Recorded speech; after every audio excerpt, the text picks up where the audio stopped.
It's a Heidel Minicast. And now, Scott Clark. We're back to Machen's Christianity and Liberalism as we continue our celebration of the 100th anniversary of this very important volume. We're on page 131, and this is chapter 6, where Machen is discussing the doctrine of salvation. Now, he was aiming this at the theological liberals who had been writing at the end of the 19th century and in the early 20th century.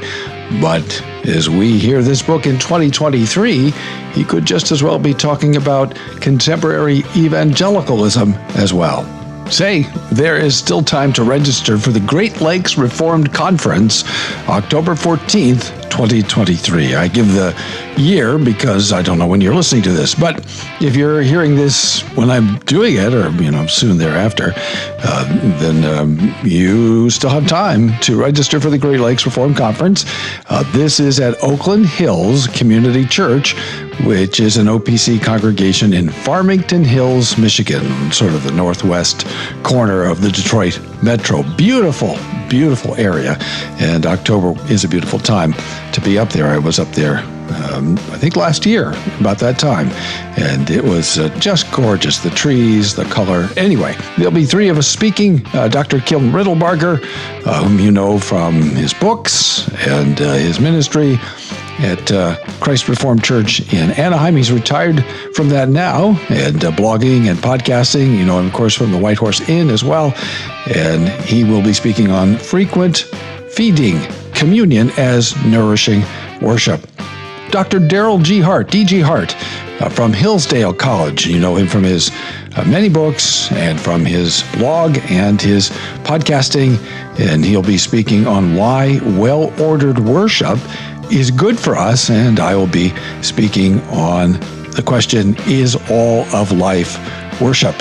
You can get your tickets for $15, and the conference starts at 8:30 a.m. October 14th, Saturday, October 14th. So there's still some seating left, but you need to act quickly so that you don't miss out. I know things get busy in the fall, but we would love to meet you, and I think you'll enjoy this conference very much. You want more information? Go to heidelblog.net/GLRC.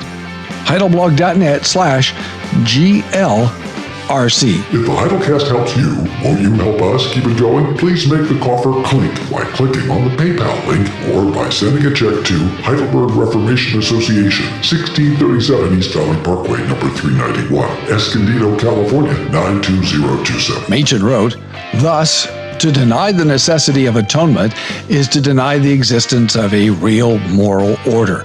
And it is strange how those who venture upon such denial can regard themselves as disciples of Jesus. For if one thing is clear in the record of Jesus' life, it is that Jesus recognized the justice as distinguished from the love of God. God is love, according to Jesus, but he is not only love. Jesus spoke in terrible words of the sin that shall never be forgiven, either in this world or in that which is to come. Clearly, Jesus recognized the existence of retributive justice.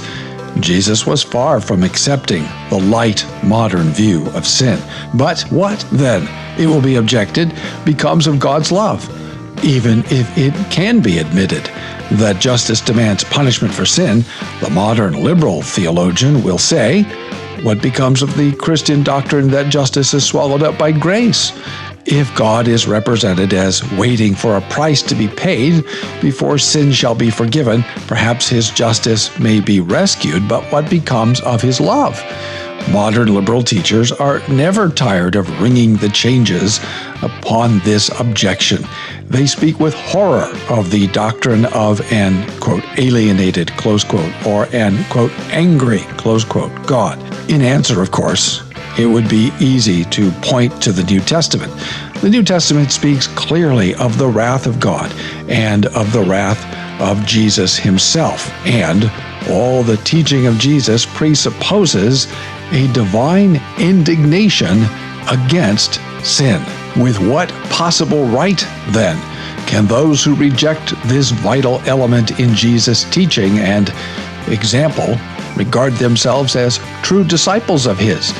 The truth is that the modern rejection of the doctrine of God's wrath proceeds from a light view of sin, which is totally at variance with the teaching of the whole New Testament and of Jesus himself.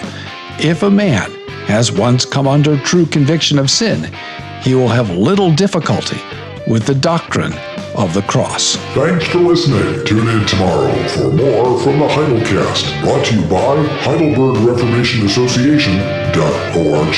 Don't forget, when the coin in the coffer clinks, the cost of bandwidth shrinks. Copyright Heidelberg Reformation Association. All rights reserved. This is a Heidel Media production.